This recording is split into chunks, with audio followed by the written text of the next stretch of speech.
Bonjour chers téléspectateurs et merci de vous joindre à nous pour cette interview spéciale. Je suis Elvis Bo. Mon invité est le Dr Christopher Muñoz, expert du processus de démocratisation en Afrique, associé principal et directeur régional pour l'Afrique centrale et occidentale du National Democratic Institute, une organisation à but non lucratif et non partisane qui travaille au renforcement des institutions démocratiques dans le monde entier. Le Dr Christopher Muñoz est basé à Washington, D.C. aux États-Unis. Il a organisé et conseillé des missions internationales d'observation des élections dans presque tous les pays africains et tient régulièrement des réunions avec des chefs d'État et de gouvernement, des ministres, des élus et des responsables de la société civile. Dans cet entretien, il nous parlera de l'impact de la COVID-19 sur les élections et la démocratie dans divers pays africains, ainsi que des mesures à prendre pour relever les défis qui se posent. Dr Christopher Muñoz, merci d'avoir accepté l'invitation d'Africa News. Merci, c'est un plaisir d'être avec vous.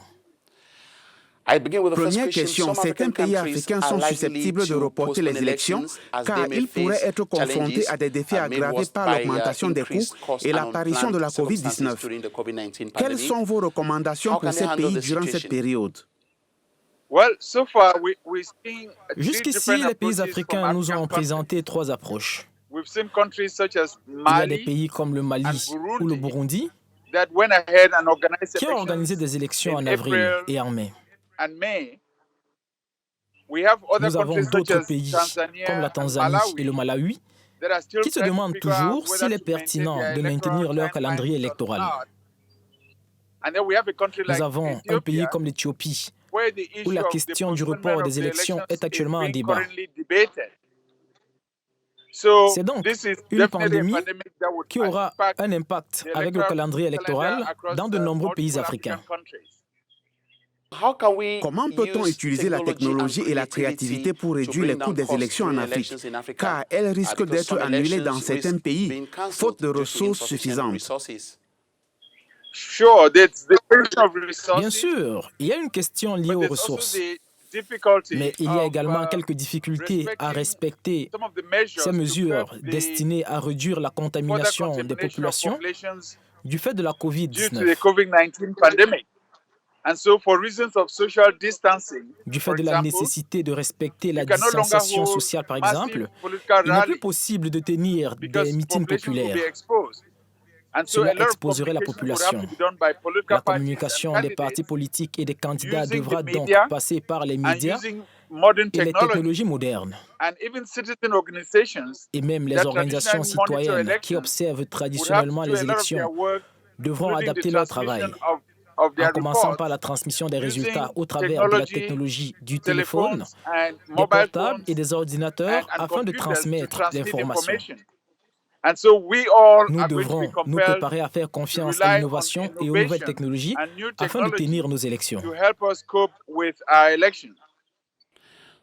Docteur Chris, y a-t-il des raisons de craindre que les institutions démocratiques soient affaiblies de quelque manière que ce soit par la pandémie de COVID-19?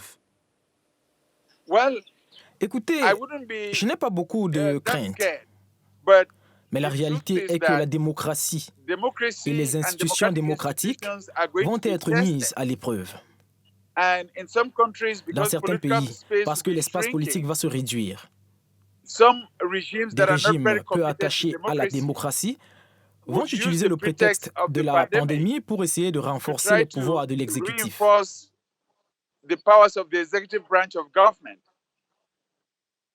Mais dans les pays qui sont engagés dans la gouvernance démocratique, je suis sûr que les dirigeants, les élus, les chefs de partis politiques et les responsables de la société civile trouveront des moyens de travailler avec leurs commissions électorales respectives afin qu'il y ait des processus inclusifs où chacun pourra donner son avis sur la manière dont les élections et les autres processus politiques pourraient être gérés pendant cette période de COVID-19. En fait, ces pays pourraient même voir leur démocratie se renforcer et la résistance de la population être compensée en conséquence. Dans l'une de vos interventions à la Chatham House, vous avez invoqué la nécessité pour les dirigeants africains d'être de bonne foi. Pouvons-nous compter sur la bonne foi pour promouvoir la démocratie pendant cette période? Est-ce une occasion de rendre les élections plus transparentes qu'avant? Certainement. Je dirais qu'au cours des 2 dernières décennies, nous avons vu un certain nombre de dirigeants africains qui se sont présentés comme des partisans du dialogue politique et qui ont fait des efforts pour s'assurer que le pouvoir politique puisse changer de main par les urnes et que les élections puissent être organisées de manière à donner une voix aux citoyens. Il y a donc un bilan dont on peut être fier. Mais en même temps, nous avons toujours des régimes récalcitrants et autocratiques qui rendent difficile pour les citoyens d'organiser et de participer à des élections crédibles. Et nous continuons à saisir des occasions comme celle-ci pour exhorter les démocrates africains, qu'ils soient dans des organisations de la société civile ou des partis politiques, à continuer à demander des comptes à leurs dirigeants.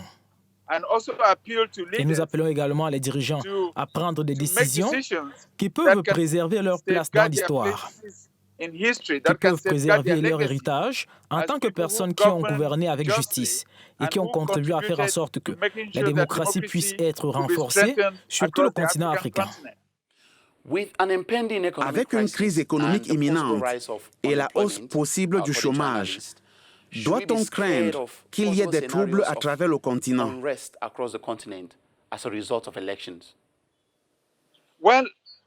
ne serons pas des porte-malheurs, puisque cette pandémie mondiale ne touche pas seulement l'Afrique.